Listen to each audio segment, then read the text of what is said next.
Баршаңызға сәлем. Бүгін сіздермен ресторандағы лағманнан кем түспейтін үй жағдайында салмасын дайындап және қамырын қалай қолдан жаю керектігін көрсететін боламын. Видеоны соңына дейін қарауыңызды сұраймын. Барлық қажет заттарды описание бөліміне жазып қоятын боламын.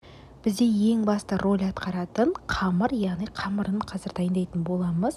Ең алдымен салқындай суымыздың үстіне 1 шай қасық тұзымызды, одан соң 1 жұмыртқамызды салып, жақсылап араластырып алып, осылай өлшеп алған ұнымыздың ортасын шұңғылдау етіп, дайындап алған сұйықтығымызды ортасынан құйып, жақсылап қамыр елейтін боламыз. Әр ұнның тығыздығы әртүрлі болғандықтан 50 грамм ұнды артық немесе кем қылып алып қоятын боламыз. Бізде лағманның қамыры қаттылау болуы қажет, тым жұмсақ болмауы керек. Себебі лағманның қамырын біз қолмен жаятын болғандықтан тез үзіліп кетпеу керек. Енді барлығын жақсылап осылай біріктіріп аламыз. Ең әуеліде осылай қамыр бір-біріне бірікпейтіндей болып көрінгенмен, кейіннен үстінен баса отыра беретін болсаңыз, осындай бізде қамыр дайын болады. Көргендеріңіздей сәл біздің қамырымыз қаттылау болып тұр. Енді қамырымызды 20 минутқа тындыруға қойып қоямыз, немесе 50 минутқа қоясыздар. Егер сәл қаттылау болса, біздің қамырымыз тынғанға дейін етті осылай ұзын шалау етіп турап аламыз. Етті осындай ұзын шалау етіп тураған әдемі көрінеді. Енді дайындап алған еттің үстіне 1 шай қасық кукурузный крахмал, яғни жүгері крахмалын қосамыз. Міндетті түрде жүгері крахмалы болған дұрыс. Одан соң үстіне 1 жұмыртқаның сарысын салатын боламыз. Міндетті түрде осы жұмыртқаның сарысын саламыз. Одан соң үстіне сұйық май қосамыз. Мен сіздерге түсінікті болу үшін осылай 3 үлкен ас қасықпен сұйық майды өлшеп көрсеттім. Ол сіздің етіңіздің көлеміне де байланысты болады. Одан соң үстіне 3 ас қасық осындай соевый соус қосамыз. Соевый соусты кез келген дүкеннен сатып ала аласыздар. 2 немесе 3 ас қасықтан салсаңыздар да болады осы соевый соусты. Енді барлығын жақсылап араластырып, міндетті түрде 10 минутқа ғана тындырып қойып қоямыз. Неке енді менде 50 минут уақыт өтті. Енді қамырды бір басып шықтым үстінен. Көргендеріңіздей қаттылау болып тұр. Екінші қайра басқан кезде қамыр бір-біріне жақсы бірігіп тұратын болады. Қайтадан бетін жауып тындырып қойып қоямыз. Одан соң салмасына көкөністер турап аламыз. Осылай үлкендеу жуаны көбіктеп тураймыз майдалап. Одан соң үстіне міндетті түрде осындай түрлі түсті тәтті бұрыштарды қоссаңыздар, лағманның дәмі өте дәмді болып шығады. Одан соң үстіне 1 дана помидор қосамыз, немесе 2 дана қоссаңыздар да болады. Осылай ұзын шалау етіп турап аламыз. Одан соң сарымсақ қосамыз. Сарымсақты да ұсақтап пышақтың көмегімен кесіп шығамыз барлығын. Келесі бізде 10 минут уақыт өтті. Сәл ғана ыдысымызға майды құйып, қызып тұрған майдың үстіне маринадтап қойған осы етімізді салып, жақсылап қуырып аламыз. Ең әуеліде кішкене баяу отта қуырып аламыз. Осылай су шығып қайнауы керек.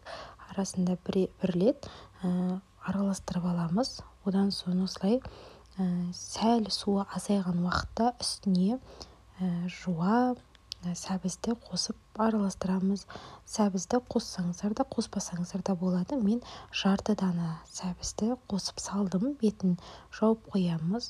Одан соң сәл қуырылғаннан кейін үстіне помидорымызды, яғни қызанақты саламыз. Одан соң үстіне дәмдеуіштер қосамыз. Паприка. Көргендеріңіздей, мен сіздерге түсінікті болу үшін осындай арнайы сыртындағы үлгілермен көрсеттім. Одан соң ащы перецті қосамыз. Ащы перецті көп қоспаңыздар, себебі ащы болып кетеді лағман. Оның үстіне қара бұрыш қосамыз. Одан соң лағманға арналған приправаны қосамыз. Барлығын жақсылап енді араластырамыз. Барлығын шамамен 1 шай қасықпен ғана қосамыз. Тек қана ащы перецті ғана жарты шай қасық ғана қосқандарыңыз дұрыс. Одан соң үстіне томат пастасын қосамыз. Міндетті түрде томат пастасын қосқандарыңыз дұрыс. Сонда біздің сұйықтығымыздың, яғни салманың түсін жақсы келтіріп көрсетіп тұратын болады. Енді үстіне қайнаған ыстық суды құямыз еттің үстіне. Одан соң тәтті бұрыш, яғни сарымсағымызды қосып жақсылап араластырамыз. Суды құйғаннан кейін барып қана қосқан дұрыс тәтті бұрыш пен сарымсақты. Енді біздің етіміз піскенге дейін дайын болған қамырды жайып бізде лағманның қамырын дайындайтын боламыз. Осылай оқтаудың көмегімен сәл үлкендеу етіп жайып шығамыз. Көргендеріңіздей қаттылау болып тұр, иә? Оқтаумен басқаның өзіне де қаттылау болып тұр. Енді одан соң ұзыншалау етіп нанды кесіп аламыз.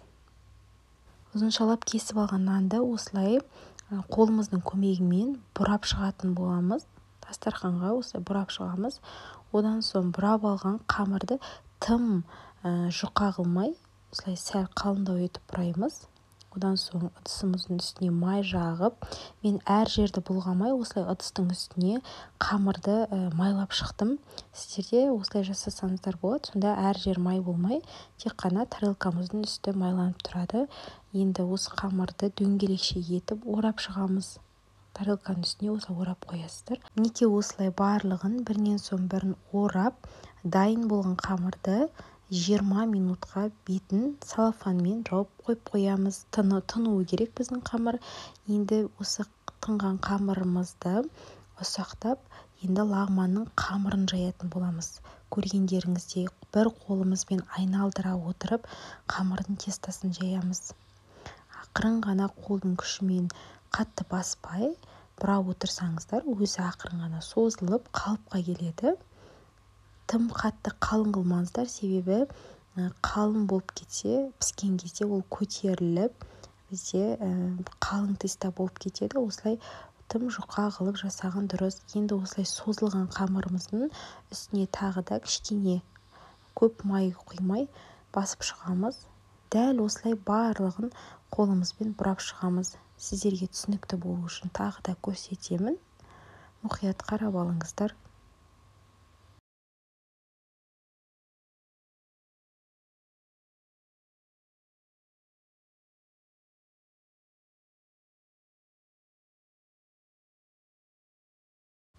Енді осы созып алған қамырды екі шетінен біріктіріп, жан-жағының барлығын біріктіреміз де дастарханымыздың үстіне ұрғылайтын боламыз.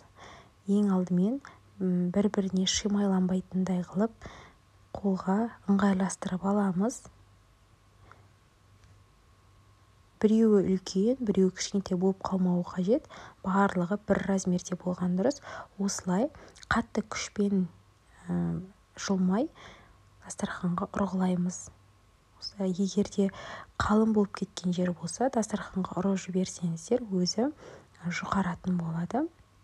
Мінекей қыздар, өте оңай жасалады. Осылай жұқа лағманның қамыры дайын болады. Міндетті түрде жұқалау қылып жасасаңыздар, сонда сіздерде піскен кезде жұқалау әдемі қамыр дайын болады. Енді қайнап тұрған суымыздың үстіне дайын қамырларымызды пісіріп алатын боламыз. Мен бұл қамырдың бір тарелкасынан ғана жасадым. Бір тарелкадағы қамыр шамамен 3-4 адамға жеуге жарайды.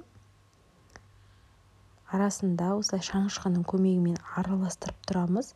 Бір-біріне жабыспайды, бірақ араластырып тұрамыз. Мінекей көргендеріңіздей өзінің қалпын сақтап, жақсы әдемі көріністе тұр.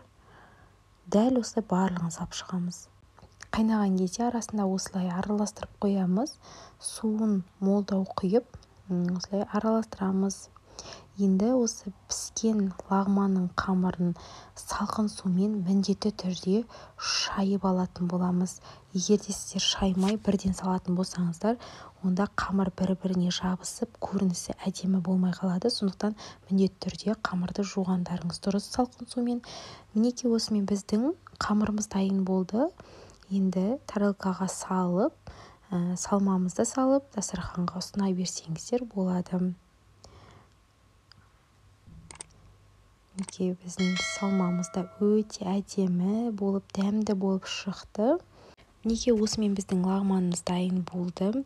Дәмі өте ерекше болып шығады. Бұл лағманды гойру лағман деп атаса да болады. Өте дәмі ерекше болып шығады. Міндетті түрде жасап көріңіздер. Дәл осы рецептпен сіздерде өте дәмді лағман шығатынына сенімдімін. Егер де рецепт ұнаса, менің каналыма тіркеліп, қазақша каналдың дамуына өз үлестеріңізді қоса отырып, пікір бөліміне өз ойларыңызды жазып, мені қолдап қойыңыздар. Астарыңыз дәмді болсын.